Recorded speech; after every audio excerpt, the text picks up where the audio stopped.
berpelukan, berciuman, tetap tidak berdosa. Tetapi perbuatan itu keji, fahish, tidak bagus dilihat orang.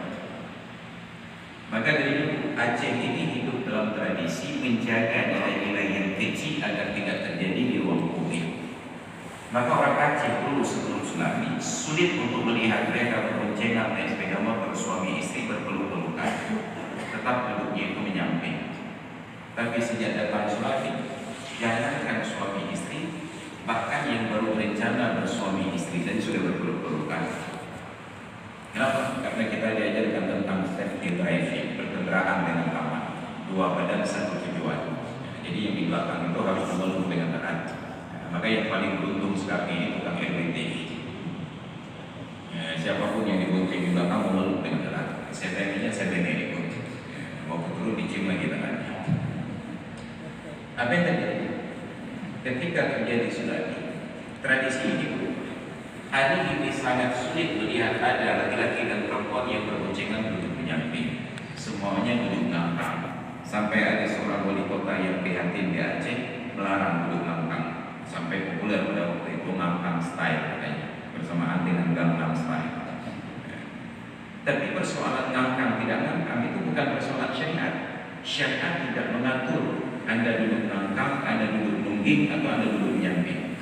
Yang diatur oleh syariat adalah siapa yang Anda peluk di depan, siapa yang membonceng dan siapa yang dibonceng. Ini menjadi persoalan. Yang kedua, sholat itu mencegah dari perbuatan mungkar. Mungkar belum tentu keji, tapi sepakat para ulama perbuatan mungkar adalah dosa. Tidak ada perbedaan pendapat bahwa pekerjaan tersebut berdosa, walaupun tidak dipandang keji. Maka hari ini orang yang bertransaksi riba, benar-benar riba, tidak ada seorang pun yang memandang transaksi riba itu sebagai perbuatan buruk. Bahkan orang yang mengajukan kredit dengan cara-cara yang riba dapat kucuran kredit itu misalnya 1 miliar. Begitu dia dapatkan kucuran kredit, dia bersyukur kepada Allah, diundanglah jemaah Arafah untuk berdoa. Kita berdoa di orang yang mendapatkan kucuran riba dan kita tidak tersinggung. Tapi kalau ada orang berzina baru saja dapat bayaran dari berbuat zina, diundang untuk makan dulu. Syukuran Pak Ustaz, kenapa? Tadi ada yang bayar mahal sedikit. Kita tersinggung. Ini ada perbuatan mungkar yang kita tidak pandang keji. Ada perbuatan keji yang kita anggap biasa. Makanya dalam Al-Quran Allah, dalam hadis Rasulullah SAW bersabda, memberikan gambaran tentang kehidupan ini. Masalul qa'imi fil hudud fi hududillahi wal waqi'i fi. Perumpamaan orang yang konsisten menjalankan aturan-aturan Allah. Dan perumpamaan pula orang-orang yang terjerumus ke dalam pelanggaran aturan tersebut. Kama salil qaumin, seperti suatu kaum istaqammu ala safinatin, mereka naik kapal tetapi posisinya diundi, bukan berdasarkan tiket yang dipesan, tapi berdasarkan undian. Fa asaba ba'dhum a'la, itu mungkin gambarannya seperti orang naik kapal ke Pulau Aceh, enggak ada tiketnya. Ini nama wawainya. Fa asaba ba'dhum a'la, sebahagian dapat posisi duduk di atas. Wa asaba ba'dhum asfala, sebagian dapat posisi berada di bawah. Fa kana alladhi fi asfaliha, adapun orang yang posisinya berada di bawah, setiap kali mereka berharap mendapatkan minuman, mendapatkan air, marra ala man fawqahum, mereka lewati orang-orang yang ada di bagian belakang atas dan berkata, law faraqna min nasibina kharqan kaila nu'ti man fawqana. Setiap kali kami naik ke atas ini mengganggu orang yang di atas. Kalaulah kami bisa mengorek sedikit lubang di bawah dari jatah kami, agar kami tidak mengganggu orang yang di atas. Mereka lewat ke atas dan berbicara demikian. Yang kita bergabung dengan yang di atas, biarlah kita korek saja lubang di bawah. Supaya kapanpun berdoa tidak perlu mengganggu orang di atas, tinggal ambil saja dari luar. Lau tarakuhu wa ma arad, kalau orang yang di atas ingin nyaman, benar tidak? Daripada kita diganggu lalu lalang orang di bawah mengambil air, dan mereka korek dari bawah. halaku, yang di bawah akan celaka, wa halaku jami'an, yang di atas pun tenggelam. Walau akhadhu biyadi, andai kata mereka melarang lalu dibimbingnya, biarlah kami yang di atas repot sedikit, tapi tolong jangan buat lubang di bawah. Najau, mereka akan selamat. Wa najau jami'an, dan semuanya akan selamat. Hari ini kita hidup dalam sebuah komunitas. Jangan dulu berbicara tentang Indonesia terlalu luas. Aceh saja. Jangan dulu Aceh, pada Aceh saja. Biar pada itu saya pikirkan. Pada Aceh saja. Betapa kehidupan kita sudah nafsi-nafsi. Ada banyak penumpang di geladak bawah itu sudah berteriak-teriak, tidak ada air. Tapi yang di atas nyaman-nyaman saja. Gak apa-apa, kalian kalau mau sudah lapar sekali, haus sekali, gali saja lubang di bawah. Maka hari ini, ketika banyak orang miskin berteriak, kemiskinan ini bagaimana, kami lapar, tidak ada makanan. Orang-orang yang nyaman di atas itu katakan, itu urusan kalian, silahkan gali lubang sendiri. Maka yang di atas pun akan celaka. Makanan kita tidak diganggu, tetapi kehidupan kita akan musnah. Kenapa? Saat mereka berusaha mendapatkan makanan, mereka akan bekerja lebih keras dan tidak merupakan faktor keselamatan. Jangan dulu berbicara tentang kemaksiatan, mencuri, merampok dan lain sebagainya. Tadi saja dari kota Malaysia itu saya kembali ketemu beberapa becak orang yang jualan sayur di jalan raya.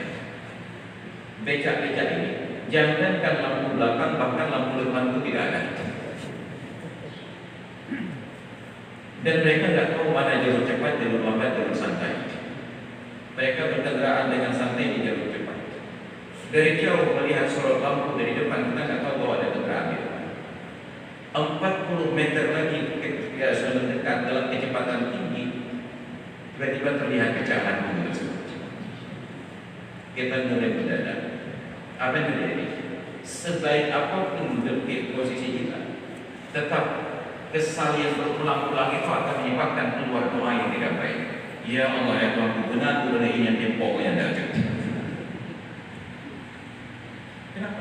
Sampai keselamatan nyawa dia pun harus kita yang berpikir. Padahal prinsip utama berlalu lintas di jalan raya, menurut prinsip kami di Cetelun, adalah to see and to be seen. Di Cetelun itu perlu terang ke depan agar Anda bisa melihat, dan perlu terang di belakang agar orang bisa melihat Anda. Terang ke depan agar kita tidak menabrak orang, terang di belakang agar orang tidak menabrak kita. Tapi di depan tidak ada cahaya, di belakang tidak tunggu-tunggukan lagi. Kenapa? Karena mereka ingin cepat sampai ke Melayu, bisa jual sayurnya walaupun tidak sholat subuh. Apa yang terjadi? Ini kehidupan. Maka ketika orang berada dalam kekayaan dan kenyamanannya, mengabaikan yang di bawah, halaku wa halaku jami'an. Karena saat terjadi kecelakaan, bukan hanya tukang becak itu yang celaka, yang punya mobil juga ikut-ikutan celaka. Ini terjadi gambaran dari Rasulullah tentang kehidupan. Tapi menariknya, beliau tidak katakan yang di atas itu karena kehendaknya, yang di bawah karena kehendaknya, yang di atas karena undian, yang di bawah karena undian. Maka kalau hari ini ada yang kaya, ada yang miskin, yakinlah yang kaya itu bukan karena keinginannya. Karena kalau hanya karena keinginan menjadi kaya, dia kaya, maka sungguh setiap orang akan kaya. Tidak ada seorang pun yang berkeinginan miskin. Tetapi karena kehendak Allah, dia menjadi kaya. Karena kehendak Allah pula dia menjadi miskin. Ini menjadi gambaran sederhana. Tapi masalahnya paling besar saat kita dikatakan miskin oleh orang lain. Mengaku diri miskin terus, tapi dituduh miskin, itu bahaya sekali. Maka hari ini semua orang Aceh tersinggung. Yang udah Aceh tersinggung, mereka nggak pernah datang ke Aceh. Di Aceh itu kalau hanya sekedar untuk makan, Anda tidak perlu bekerja. Kalau hidup hanya sekedar untuk makan, Anda tidak perlu bekerja, tidak perlu jadi pegawai PNS dan lain sebagainya. Kenapa? Karena di Aceh banyak makanan gratis. Buktinya subuh ini sudah gratis. Tinggal kampanyekan kepada orang-orang yang bermasalah dengan sarapan pagi. Kalau kalian sulit makan pagi, datang saja ke Jemaah Subuh Arafah. Insya Allah sarapan pagi gratis. Tapi seminggu sekali, 6 hari lagi puasa. Maka untuk Subuh Arafah ini mungkin ada tarbiyah, ada asyuranya dengan Arafah saja. Ada kenduri setahun 12 kali, dimulai dari Muharram, ada kenduri Asyura, kemudian ada kenduri bulan bala di bulan Safar. Tapi kita agak sedikit nggak bisa lagi bulan bala di Banda Aceh karena balanya sudah berat. Kemudian ada kenduri Maulid, Rabiul Awal, Rabiul Akhir, Jumadil Awal, Jumadil Akhir. Sekarang bulan Rajab ada kenduri Isra Mi'raj. Nanti ke depan bulan Syawal ada kenduri apa? Bahkan di PD kemarin sudah mulai kenduri apa? Bayangkan papam-papam pun dikenduri ya. Nanti masuk bulan Ramadan ada kenduri buka puasa di sebuah tempat. Menjelang buka puasa, menjelang maghrib itu ada kenduri buka puasa. Bahkan ada yang tidak tunggu maghrib, siang-siang di kenduri. Datang bulan Syawal kita kenduri halal bihalal. Datang bulan Zulhijjah kita kenduri melepaskan jemaah. Datang bulan Zulhijjah ada korban. Tapi itu sebulan sekali Pak Ustaz. Ada kenduri yang seminggu sekali. Ada orang meninggal seminggu kenduri. Maka ada susah hidup ini. Kalau sudah terlalu berat hidup, tinggal berdoa saja kepada Allah agar di lingkungan tempat kita tinggal ada orang meninggal seminggu sekali. Tinggal setel urat malu kita, insya Allah gratis makan 3 kali sehari. Tapi negeri yang semakmur ini diponis miskin, maka saya curiga kepada orang yang memponis. Ternyata mereka ambil sampel di Cetulun. Maka di sekolah orang Aceh miskin. Padahal Cetulun tidak miskin, karena mereka paling cepat bangun subuh di Banda Aceh itu orang Cetulun. Jam 3 subuh itu kendaraan sudah hidup. Bagi mereka sahur subuh tidak berat, karena jam 5 itu sudah ngopi 2 kali. Para pedagang sayur dari Cetulun dipasok untuk Banda Aceh. Nah pertanyaannya, kenapa bisa terjadi demikian? Hanya persoalan sederhana saja. Ada persoalan di rakyatnya, ada persoalan di pemimpinnya. Persoalan di rakyat, semangat kita untuk menjadi miskin sangat tinggi ketika berhadapan dengan keuntungan. Asal ada yang bagi-bagi bantuan, mendadak semuanya menjadi miskin. Ketika ada penyaluran zakat, semuanya mendadak mampu miskin. Padahal umat ini diapresiasi oleh Allah Ta'ala di dalam Al-Quran. Lil fuqara'il ladzina uhsiru fi sabilillahi la yastati'una darban fil ardh yahsabuhumul jahilu aghniya'a minat ta'affuf. Untuk siapa sedekah-sedekah kalian? Untuk orang-orang fakir. Bagaimana kondisi orang fakir dari umat Islam ini? La yastati'una darban fil ardh. Mereka sudah tidak mampu lagi berjalan berusaha di muka bumi untuk mendapatkan rezeki. Tapi yahsabuhumul jahilu aghniya. Orang-orang jahil menyangka umat Islam yang miskin ini adalah orang-orang kaya. Kenapa? Minat ta'affuf, karena sifat ikhfah. La yas'aluna an-nasa ilhafa. Mereka tidak pernah meminta-minta dengan cara yang mendesak-desak. Mereka meminta tetapi tidak mendesak. Mereka datang ke kerabatnya, kawannya orang kaya. Mereka katakan, Pak, kemarin saya ada buka usaha sedikit tetapi kurang lancar. Kalau ada yang mau bantu modal sedikit, subuh insya Allah akan mudah jualan ini. Mereka sudah sodorkan proposal tapi dengan cara yang terhormat. Tapi kita tidak apa, karena mereka tidak minta tolong Pak kasih bantuan modal. Tidak ada bahasa tolong itu, mereka hanya menyebutkan kondisi. Ta'rifuhum bisimahum. Orang jahil menyangka mereka kaya, tapi Muhammad kamu kenal mereka dengan ciri-ciri mereka. La yas'aluna an-nasa ilhafa, tidak meminta-minta kepada manusia dengan cara mendesak-desak. Diapresiasi sikap generasi awal umat ini oleh Allah karena mereka tidak meminta-minta. Maka sepanjang sejarah Republik ini, kita orang Aceh merasa berbangga bahwa Aceh tidak pernah meminta, Aceh selalu memberi. Pemberian terbesar kita untuk Republik ini adalah kemerdekaan. Saat agresi militer Belanda yang kedua, setiap jengkal Republik Indonesia sudah dikuasai kecuali Aceh. Karena Aceh egois, habis Indonesia menjadi Belanda dan Aceh tetap berdiri sendiri. Tapi dari pedalaman Rimba Raya ada sebuah stasiun radio yang terus bersuara. Mereka tidak egois untuk menyatakan Gayo masih ada, Gayo masih ada. Mereka tidak egois menyatakan Aceh masih ada, Aceh masih ada. Tapi mereka berbicara dalam kepentingan yang lebih besar. Indonesia masih ada, Indonesia masih ada. Karena siaran yang berulang-ulang ini telah orang Eropa bahwa Indonesia belum dikuasai sepenuhnya oleh Belanda. Aceh jadi dirangkul. Tapi apa alasannya? Indonesia mengirimkan hadiah bahwa Aceh di daerah miskin. Yang mulai berarti nanti ada undang-undang lebih gede. Mereka tak tahu di Aceh itu Aceh hati ke makan, tentu kita dapat. Tapi punya hati ke depan boleh bayar dapat. Hanya sebuah persoalan sikap. Tiba-tiba masyarakat yang dulunya pemberi sekarang boleh hidup tradisi menjadi peminta-minta. Kita merasa aneh saja ada orang Aceh yang sangat lancar kita minta sedekah. 1 jam kita duduk di warung kopi 50 ter orang minta sedekah.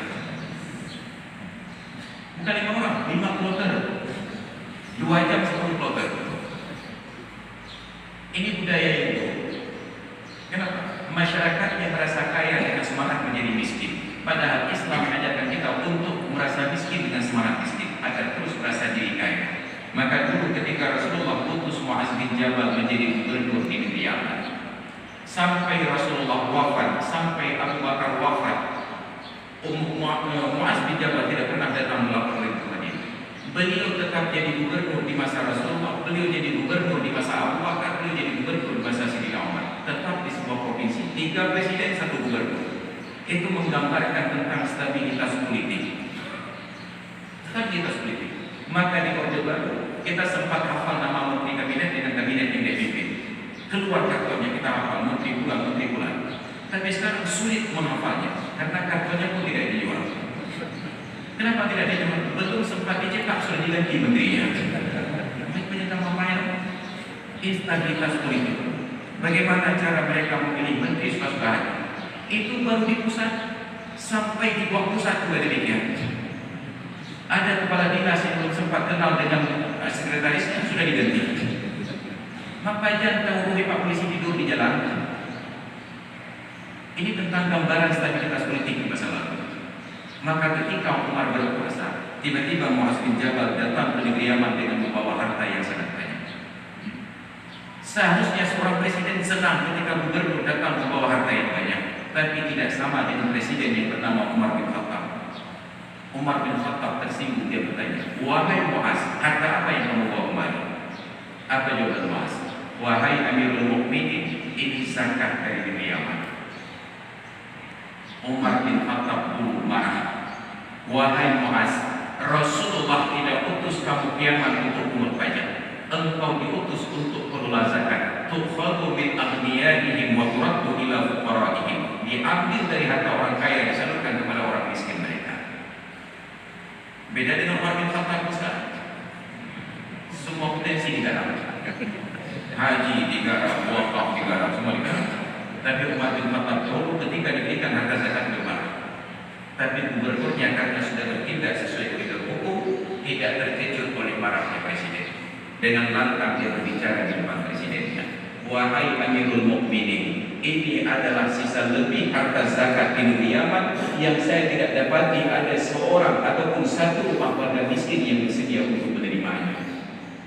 Bayangkan, bahkan orang miskin pun sudah menolak zakat karena mereka merasa kaya. Tapi coba sekarang, Baitul Mal Aceh di bawah satu alfa. Bagi-bagi zakat orang kaya, enggak ada yang menolak, insya Allah. Tidak ada yang menolak. Bahkan ada orang kaya yang tersinggung ketika tidak diberikan zakat. Makin telah dikirawat lagi. Karena saking kayanya semangat untuk jadi miskin. Dulu kita orang yang memberi, sekarang kita orang yang meminta. Ini sikap masyarakat yang buruk. Kenapa ini terjadi? Karena pemerintah mengkondisikan demikian. Kenapa tidak pemerintah itu langsung melihat apa kebutuhan masyarakat difasilitasi? Tapi pemerintah tidak akan bangun sesuatu yang sudah perlu dibangun sampai pemerintah, sampai masyarakat setempat meminta. Andai kata jalanan di kampung Mulia ini rusak, itu hanya beberapa meter dari kantor wali kota dan kantor gubernur. Tidak akan diperbaiki oleh dinas PU-nya sampai Pak Keciknya mengemis-ngemis. Dia Pak, dia. Kita diajarkan untuk mengemis, bukan proposal. Maka ketika semua orang sudah menjadi peminta-minta, kita masih bertahan sebuah lembaga lagi yang menjadi sangat bertahan dengan kementerian. Sebenarnya kita pesantren, tapi pesantren itu diajarkan untuk meminta-minta. Diundang pimpinan pesantren untuk belajar buat proposal. Maka tidak ada yang kuno lagi. Harusnya janganlah pemimpin mengajarkan masyarakat untuk meminta. Biarlah kalian masyarakat bekerja sesuai dengan kapasitas masing-masing. Kami para pemimpin yang akan memfasilitasi. Jembatan rusak kami perbaiki, jalan rusak kami perbaiki, rumah rusak kami perbaiki. Enggak perlu meminta. Sampaikan saya di mana yang rusak. Tapi ternyata yang rusak tidak bisa diperbaiki sampai kita meminta-minta. Maka dosa terbesar pemimpin adalah merusak karakter masyarakat menjadi peminta-minta. Nauzubillah summa nauzubillah. Maka kita berharap siapapun pemimpin di Aceh, baik di tingkat provinsi ataupun kabupaten kota, kecuali kota Teguh,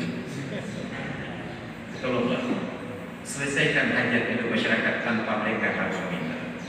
Karena anak-anak yang dididik oleh orang tua untuk diajarkan tidak pernah meminta, dia tidak akan pernah pandai meminta. Tapi anak-anak yang diajarkan oleh orang tua untuk meminta, dia selalu meminta. Tapi sayangnya kita ajarkan anak-anak untuk meminta. Pagi hari ketika mereka mau berangkat sekolah, kita tidak sediakan uang dalam sakunya, kita tidak letakkan uang dalam tasnya, kita tidak taruh uang di atas meja, kita tetap taruh uang dalam kantong sampai anak datang minta. Ya, baik. Dari kecil SD meminta, SMP meminta, SMA meminta, sampai kuliah dia tetap meminta. Tapi orang tua yang tidak, dia tahu berapa kebutuhan uang jajan anaknya. Hari ini anak untuk sekolah perlu uang 10.000, langsung nak ini ada uang 10.000, nak ini uang 10.000. Tidak sempat anaknya buka mulut untuk bayar baik. Anak yang dididik untuk tidak pernah meminta, maka sampai mati pun dia malu untuk meminta. Tapi orang yang sudah terbiasa diajarkan meminta-minta, dia tidak pernah sungkan dan malah tidak nyaman hidup kalau tidak meminta. Maka alhamdulillah, saya dibesarkan oleh kakek saya dalam keadaan tidak pandai meminta-minta. Maka sampai sekarang walaupun ada pesantren, saya tidak pernah pandai meminta-minta. Kenapa? Merasa malu hati lebih tinggi daripada kebutuhan hidup. Maka rasa malu ini yang menjadi PR terbesar kita sekarang. Kalaulah pemimpin rasa malu Aceh berulang-ulang dicap sebagai daerah miskin, oke lah, salah penilaian mereka, tidak tahu bagaimana kayanya orang Aceh. Setidak-tidaknya setiap kali perlombaan tentu ada batas-batas penilaian. Ketika ikut musabaqah kita tahu apa yang dinilai, suaranya, iramanya, tajwidnya, maka kita perbaiki cacat yang kurang itu. Tapi sudah berulang-ulang itu musabaqah tidak pernah menang, selalu masalah pada tempat yang sama. Ini kan lagi keledai. Bahkan keledai pun tidak pernah terperosok di lubang yang sama. Tanda ini sudah tak kayak begitu. Dia menghindar tempat yang lain. Tapi kenapa pemimpin kita tidak pernah mengingat tentang lubang tersebut? Maka mari sama-sama kita perbaiki apa yang kurang di Aceh kita butuh agar ke depan tidak lagi dinobatkan sebagai daerah miskin. Kerjasama pemimpin harus berorientasi agar kita terhormat, masyarakat mempunyai orientasi agar kita menjadi orang yang terhormat. Kenapa? Falillahil izzatu wa lirasulihi wa lil mu'minin. Milik Allah lah kemuliaan tersebut, milik Rasulnya dan milik orang-orang yang beriman. Salah satu tanda kemuliaan tidak pernah meminta kecuali hanya kepada Allah Subhanahu wa Ta'ala saja. Maka hadirin dan hadirat sekalian yang dirahmati Allah, sebelum Bapak dan Ibu meminta saya turun, maka saya akan berhenti dulu karena kita ada acara yang kita tunggu sebentar lagi. Maka sebagai penutup dari uraian dan wasiat pagi hari ini, provokasi sebenarnya.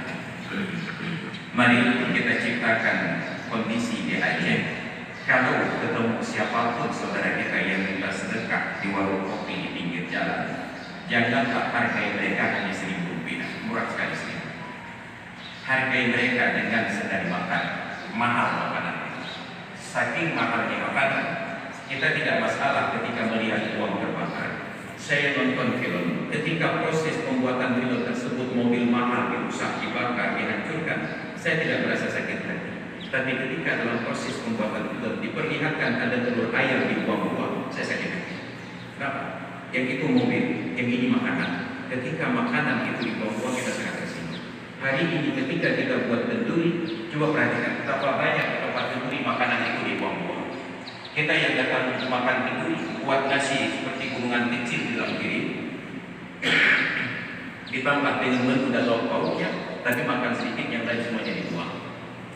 Di kota besar, di Jakarta, di Sumatera Utara, sudah mulai ada relawan-relawan yang datang ke tempat kenduri. Bu, Pak, nanti selesai kenduri, kalau ada makanan lebih, beritahukan kami. Bukan orang miskin, tapi orang-orang kaya, para relawan. Kami akan datang mengumpulkan makanan yang layak konsumsi, kami bungkus dengan cara yang layak dan terhormat, kami salurkan untuk orang-orang miskin yang tidak diundang. Tapi di tempat kita semuanya dibuang. Orang tua kita masih mengajarkan kearifan sampai hari ini. Di tempat kenduri setelah makan, Kalaupun ada nasi yang jatuh, tidak pernah diizinkan untuk dibersihkan dengan sapu, tetap dilap pakai kain. Kenapa? Karena ini nasi, ini makanan harus dimuliakan. Tapi kita buang-buang makanan, maka alhamdulillah disitulah hilangnya keberkahan kita. Karena Nabi sudah menyatakan, fa innakum la tadruna fi ayyi ta'amin barakah. Kalian tidak pernah tahu pada makanan mana yang kalian dapatkan keberkahan. Maka satu nasi jatuh, ambil makan lagi. Tapi hari ini kita buang-buang nasi, maka hilang keberkahan. Layak kita disebut sebagai orang miskin. Maka alhamdulillah, subhanallah. Hadirin dan hadirat sekalian yang dirahmati Allah, sebentar lagi insyaallah akan